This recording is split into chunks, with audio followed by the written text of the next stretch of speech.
सबसे अच्छी बात यह है कि पौष मास की शुक्ल पक्ष की एकादशी को पुत्रदा एकादशी कहा जाता है। इस एकादशी का बहुत बड़ा महात्म्य है। इसको मैं शॉर्ट में समझा दूं क्योंकि मैं वीडियो ज्यादा बड़ा नहीं करना चाहता। आपको इतना समझा देता हूं कि भगवान श्री कृष्ण ने भी धर्मराज को इस कथा के, इस एकादशी के व्रत के विषय में बड़े अच्छे ढंग से बताया है।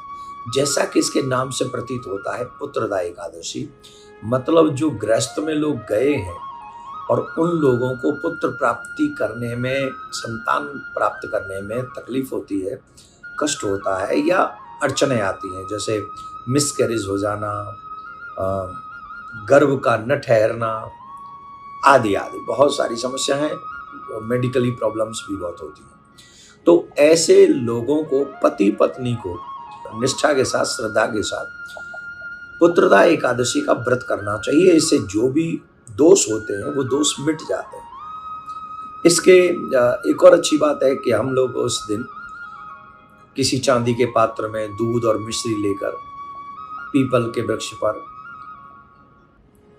या आंवला के वृक्ष पर हम लोग चढ़ा सकते हैं। इसका भी बहुत बड़ा फल है। हम आपको बताते हैं कि पुत्रदा एकादशी से आपको पुत्र संतान प्राप्त करने में भगवान आपके ऊपर कृपा करते हैं। दूसरा, इससे हमें पितृ ऋण से उऋण होने का भी सौभाग्य प्राप्त होता है। अब न पुत्र चाहिए और न पितृ ऋण से उऋण होना है, क्योंकि हम सब सर कर्म कर ही रहे। तो इसका एक बहुत बड़ा फल है कि जन्म जन्मांतरों के पापों का नाश कर देती है ये पुत्रदा एकादशी।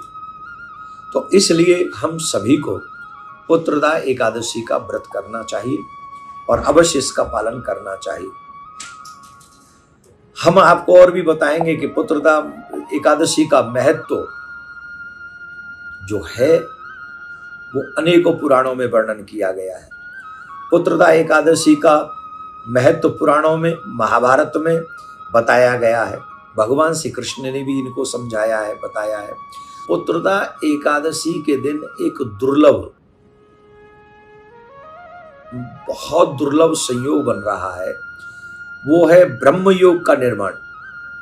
इस योग में भगवान विष्णु की पूजा करने से साधक को समस्त मनोवांछित फल की प्राप्ति हो जाती है। हमसे ये प्रश्न करते हैं, हमारी एकादशी बाद में क्यों आती है? कुछ लोग पहले एकादशी रहते हैं। जिस एकादशी को हम लोग नहीं रहते, ध्यान से सुनना, आज वही एकादशी है जो हम नहीं रहते। आज है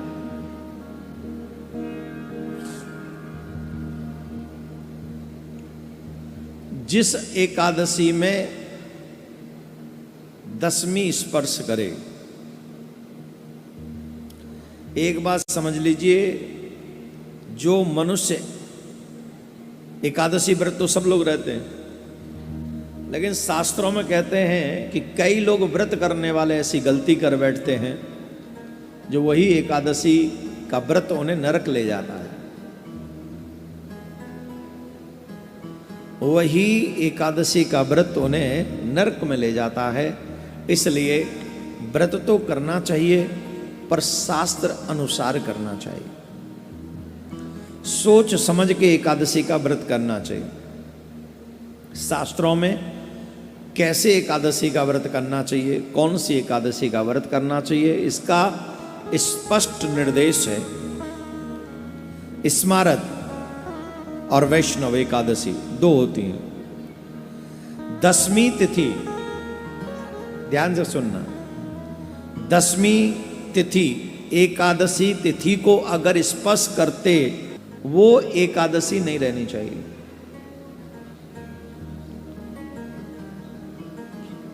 आपने देखा होगा, मोस्टली कई बार ऐसा होता है कि दसवीं में एकादशी प्रारंभ होती, स्पर्श हो जाता दोनों का। तो वो एकादशी जिसमें दसवीं तिथि का स्पर्श हो, वो एकादशी का व्रत निषिद्ध है। एकादशी तिथि द्वादश तिथि का भी स्पर्श करती हो, अगर जैसे एकादशी हम व्रत कर रहे हैं और उसमें द्वादशी स्पर्श हो रहा हो तो वही उत्तम एकादशी का व्रत माना गया है, श्रेष्ठ एकादशी का व्रत माना गया है, जो मोस्टली हम लोग रहते हैं। भविष्य पुराण में कहा गया है कि सूर्योदय के पहले 4 दंड काल यानी 1 घंटा 36 मिनट यदि दशमी नाम मात्र भी रहती है तो भी वह एकादशी उपवास करने के योग्य नहीं है। स्कंद पुराण में है, उमा महेश्वर संवाद में ऐसा वर्णन आता है, जो दशमी युक्त एकादशी करता है वो निश्चय ही नरक जाने की इच्छा करता है। ये हम नहीं कह रहे हैं, बाबा भोलेनाथ माँ पार्वती को उमा जी से महेश्वर कहते हैं।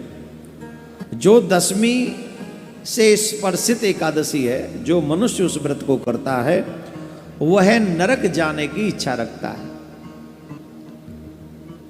ब्रह्म पुराण में आता है कि धृतराष्ट्र के 100 पुत्रों का नाश हो गया। उसके पीछे एक रीजन ये भी था, उसकी जो पहली पत्नी थी उसके साथ धृतराष्ट्र ने दशमी स्पर्श वाली एकादशी का व्रत किया था, जिसके कारण उसके वंश का नाश हुआ। ऐसा हम नहीं कहते हैं, ये ब्रह्म पुराण में आता है। इसलिए हम लोगों को वैष्णव एकादशी का व्रत करना चाहिए। जो चाहे उसमें द्वादशी स्पर्श हो जाए, इवन त्रयोदशी भी कहीं स्पर्श होती हो, द्वादशी बहुत कम समय के लिए द्वादशी रही और त्रयोदशी भी, वो तो श्रेष्ठतम श्रेष्ठ एकादशी का व्रत माना गया है। इसलिए ये संदेह कभी नहीं करना चाहिए। और जो शास्त्र 3 पुराणों का वर्णन किया मैंने आपके आगे इसमें, इसलिए आप हमेशा कंफ्यूजन में रहने वाले लोगों को चाहिए कि वह हमारे फेसबुक पेज इत्यादि को लाइक कर लें। उस पर पहले डाल दिया जाता है, यूट्यूब वगैरह पे भी डाल दिया जाता है, ट्विटर पे तो शायद नहीं डलता है मुझे नहीं पता, पर फेसबुक पे डलता है ये मुझे पता है। तो आप लोग सारे सोशल मीडिया में जितने भी सोशल मीडिया स्टेज हैं, पेज हैं, उन सबको लाइक करके इन सब धर्म के कार्य को आगे बढ़ाएं, सनातन की आवाज़ को आगे बढ़ाएं।